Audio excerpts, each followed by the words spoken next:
سلام بیننده عزیز، خبرهای آخرین تاجیکستان و جهان را من مومین احمدی پیشکش میکنم. امروز 17 اکتبر است. توجه به سرخط موضوعهای برنامه. نزدیکانش گفتند زاده تاجیکستان احسان امینزاده در واقعه حمله در تمرینگاه بلگراد روسیه کشته شده است. سخنان تنقیدی رحمان به پوتین از نگاه کارشناسان در تاجیکستان و روسیه. مسکو جنگ رو به مصلحت پیشکی سر کرد و پیامدهای آن به ضرر همگان میرسد. مهاجران تاجیک راههای درمان بیماری‌هایشان را جستجو میکنند که در سردی‌های روسیه گرفتار شدند.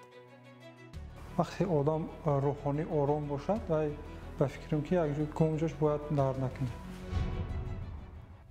ولی شروع کنیم از حمله‌های گسترده روسیه بالای شهرهای اوکراین. بر اثر حمله‌های صبح دوشنبه در شهرهای کیف، دنیپرو و ادیسا اوکراین کم 6 کس به هلاکت رسید. مقامداران اوکراینی میگویند در منطقه شرقی دونباس اوکراین برخوردها با نیروهای روسیه ادامه دارند. یک هفته این جانب نیروهای روسیه به طور منظم شهرهای اوکراین را هدف حمله‌های هوایی قرار می‌دهند که در نتیجه کمش 19 کس کشته شده است.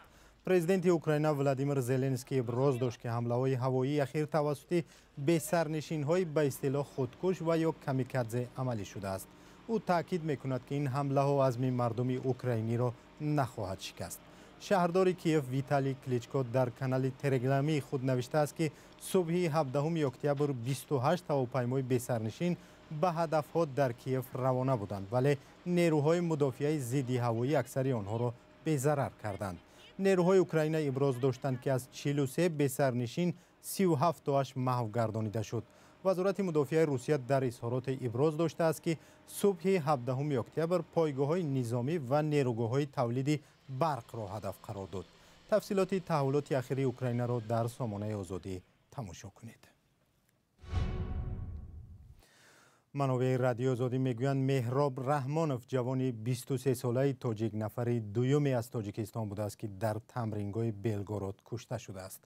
معلومات بیشتر درباره او هنوز دسترس نیست، ولی رادیو آزادی با مدد کاربران هویت یکی از تاجیکان کشته شده دیگر را در تمرینگاه بلگراد معین کرد و او احسان امینزاده شهروند 24 ساله تاجیکستان بوده است. او از دهه زرگر ناحیه کوشانیان بوده. هفت ماه پیش برای کار به روسیه رفته، آنجا در طرفخانه کار میکرده است. نزدیکانش میگویند اون نیتی رفتن به جنگ را نداشت و معلوم نیست که چی طور در تمرینگاه پیدا شده است. حمله به تمرینگاه بلگراد روز 15 اکتبر روی داد. مقامات روسیه آن را کار دو زاده یک کشور عضو اتحاد دولت‌های مستقل و حمله تروریستی خواندند، ولی از هیچ دولت نام نبردند. در این حادثه به گفته مقامات روس 11 نفر کشته و 15 نفر زخمی شدند. آنها در این تمرینگاه برای رفتن به جنگ ضد اوکراین آمادگی می‌دیدند. و برمیگردیم به موضوع دیگر. گیله امامعلی رحمان در یک نشست در شهر آستانه از همتای روسش ولادیمیر پوتین که گفت تاجیکستان و دیگر کشورهای آسیای مرکزی را حرمت کند، واکنش‌های مختلفی را به بار آورد. روز 14 اکتبر در نشست آسیای مرکزی و روسیه در قزاقستان غیر انتظار امامعلی رحمان با گله از پوتین گفت که نباید با کشورهای آسیای مرکزی مثل زمان اتحاد شوروی برخورد ناعادلانه شود. چرا امامعلی رحمان با پوتین سخت گفت؟ همکارم خیرامان بقازاده در این باره گزارش دارد. با گذشت چند روز نیز واکنش‌ها به نطق پر احساسی امامعلی رحمان رئیس جمهوری تاجیکستان در نشست روسیه جمع آسیای مرکزی در آستانه پایتخت قزاقستان پایان نمی‌یابند. ولی اکنون احساسات می‌گذرد و بیشتر نظرهای تحلیلگران بیان می‌شود. فکری که بیشتر گفته می‌شود این است که پرزیدنت تاجیکستان مهمترین ناسازگاری مناسبت‌ها را میان روسیه و دولت‌های آسیای مرکزی آشکارا در میان گذاشت. پرزیدنت ما توانست که همون لحظه‌های مهمترین ناموافقتی سیاست دولت‌های مشترک المنافع را نشان دهد و در اینجا همچون یک پرزیدنت کشور مستقل برآمد کرد و بعضی‌ها نسبت این مسئله محض از همین نقطه نظر فکر کردن که گویا این بر ضد منفعت‌های روسیه باشد، لیکن اصلا این به منفعت همه کشورهای سابق اتحاد شوروی بود. دولت‌های مستقل در حقیقت نه همه وقت از طرف پارتنرهایی که شریکان استراتژی آنها درست درک کرده می شوند، منفعت های یکدیگرشان را گوییم که به نظر نمی گیرند و روسیه هم همچنین همین گونه یک خصلت های دارد که با منفعت های ملی دیگرها کم اعتبار می دهد که این سبب نافهمی در بین دیگر خلقها می شود. برخی دیگر از کارشناسان برینند که امامعلی رحمان نه فقط پیام تاجیکستان بلکه ناراضگی همه کشورهای آسیای مرکزی را بیان کرد، هرچند سران آن کشورها سکوت می‌ورزیدند.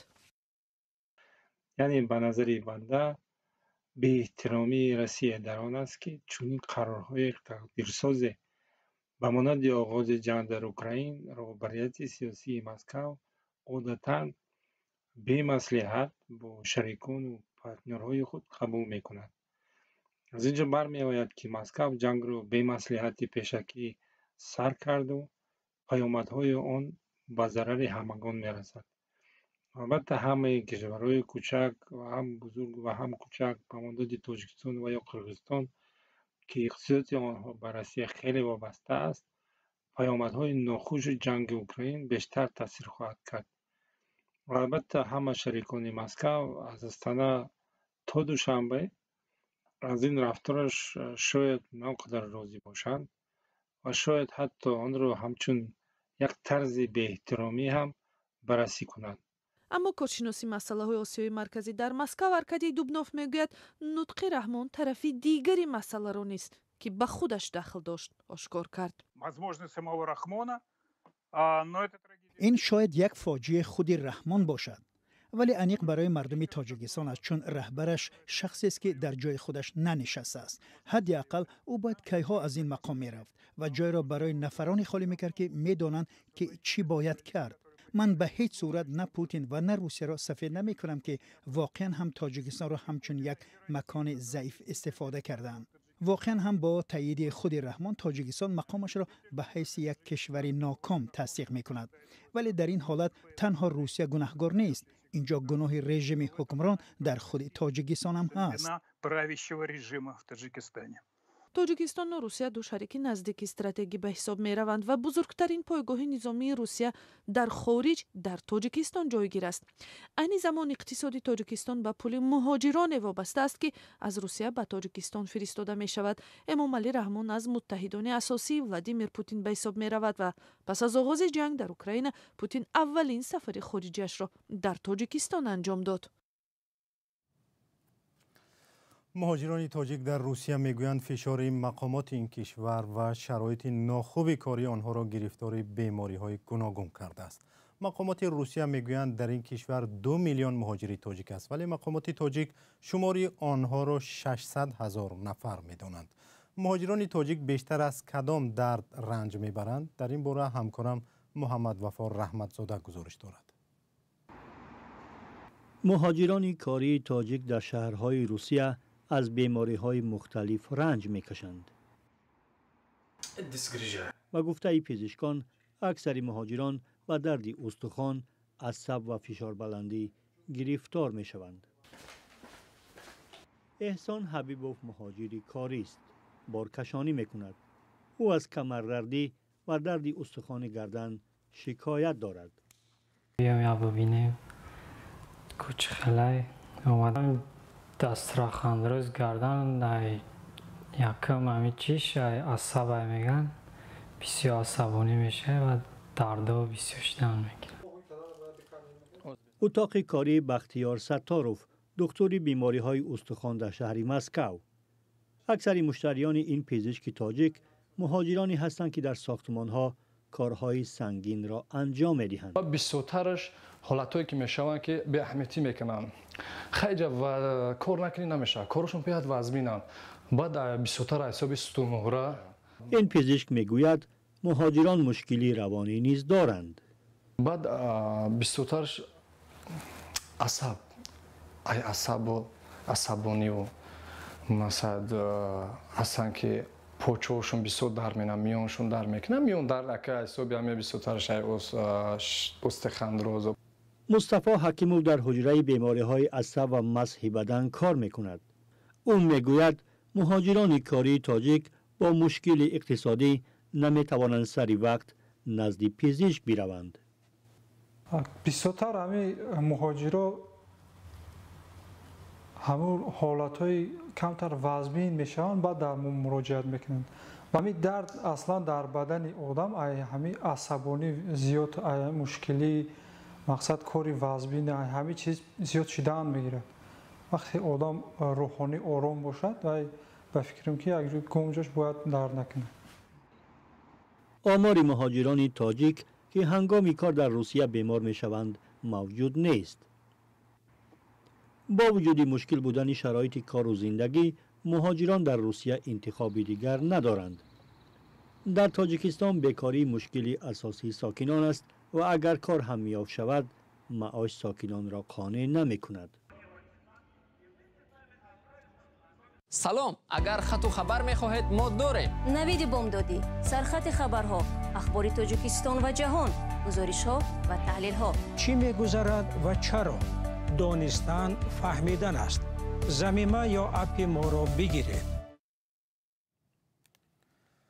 در حالی که صدها شهروند تاجیکستان در جستجوی راه رفتن به کره جنوبی و کار در آنجا هستند، نمایندگان این کشور در دوشنبه هنر و عنعنه‌های ملی خود را نمایش دادند. معرکت در دوشنبه گذشت و خبرنگار رادیو آزادی هم آن را مشاهده کرد. گزارش همکارم امیر ایسوف را می‌بینیم. در میدان 800 سالگی مسکو پایتخت فستیوال کره برگزار گردید. ساکنان دوشنبه امکان خرید محصولات کره‌ای پیدا کرده و با بازی‌های عنعنوی مردم کره شناس شدند. اینچنین در بعضی آنها اشتراک کردند. آشپزان و قنادان طعم‌های با لذت و شیرینی‌های کره‌ای را به ساکنان پایتخت و مهمانان پیشکش نمودند. ما بسیار می‌خواستیم که همین خیل کنفرانس و همین خیل فستیوال ها زیادتر شود. کارمند سفارت کره جناب لی سونکو ضمن صحبت با رادیو آزادی تاکید نمود که اصلا این چهاربینی برای تجلیل 30 سالگی استقرار مناسبت‌های تاجیکستان و کره برگزار شده ایستاده است. این اصلا این چهاربینی برای تجلیل 30 سالگی استقرار مناسبت‌های دیپلماتیک تاجیکستان و کره برگزار شده ایستاده است. ما انتظاری داریم که توسط برگزار نمودن چهاربینی مذکور و چهاربینی مذکور که فرهنگی میباشد، فرهنگ کره‌ای را معرفی نماییم و اینچنین توسط توسط فهماندن فرهنگ کره میخواهیم که مناسبت‌های سیاسی و اقتصادی نیز رشد نمایند بین هر دو کشور. این شیرینی‌ها را اصلا ما در کره آموزگاران به ما آموزاندند و در اینجا ما آماده آنها را آماده کردیم و به فروش برآوردیم. امسا چه فرق داره؟ امسا بسیار قلل شد. بسیار چی شد؟ بسیار قلل فستیوال قلل شد. پستر در چیپا نزدی دیگه جو بود، لیکن یک در جایی که قلل نبود. امسا بسیار قلل شد و سفیر نو از کره آمد برای آنکه بسیار قلل شد. و بسیار عادت کره ای که در کار نکرد، لیکن امسا بسیار کریگی که در دوجا زندگی میکنه خدمت آمد که همه یاری داده ایستاده است. من میخواستم که مردم تاجیک و مردم کره جنوبی خیلی نزدیک شود، فرهنگ کره را همی که نشان میده که فکر حس میکنه، همه تاجیک حس میکنه کره بسیار دور نه نزدیک است، یک اویله میگه یک برادر. روزهای کره جنوبی در تاجیکستان تا آخر ماه با نمایش فیلم ها، نمایش عکس ها، بیزنس یارمارکا ادامه خواهد یافت. مقامات در ولایت سوغ نسبت به کاتب یک دادرس بازداشت شده 2 پرونده دیگر باز کردند. عزیز حیدر و پیشتر تنها با قلابی ایبدار میشد، ولی مقامات حالا او را برای از خود کردند و صرف نادرست مبلغ و ساختکاری دلیل ها نیز ایبدار کردند. برنامه اخباری آزادی پایان یافت. خبر و گزارش های بیشتر را در سامانه ما و صفحه های رادیو آزادی در فیسبوک، اینستاگرام، تلگرام و توییتر پیدا کنید. خدا نگهدار.